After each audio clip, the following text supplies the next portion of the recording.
Hello सांग मैंने आज बनवा गोटे न्यू रेसिपी जहाँकि करडी आलू बेसर आसने भिडियोटी को स्टार्ट करवा। मुझे करडी को नहीं आ पियाज टमाटो आलू को नहीं 2 गिलास पानी नहीं लुण को देकी गरम पानी में करडी को आम 30 मिनट सिझेदेवा। देखिपे करडी भल सिझी सारी आम तेल देकी सोरिष अल्प को आड करवा। सोरिष फुटला पियाज टमाटो को देकी भलरे फ्राए करवा। 2 ରୁ 3 मिनट जाए भलरे फ्राए करवा। मसला को आड करके भलरे मसला को फ्राए करवा। 2 ରୁ 3 मिनट जाए फ्राए करवा। अल्प पानी देवा। पानी टे गरम हो सारा पर आलू को आड करवा।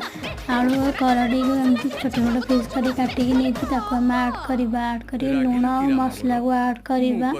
आड करके आमर रेडी हो गला करडी आलू बेसर। यदि आपड़ एमती न्यू न्यू रेसिपी शिखापी चाहते चैनल को जल्दी जल्दी सब्सक्राइब करते। रही जय जगन्नाथ।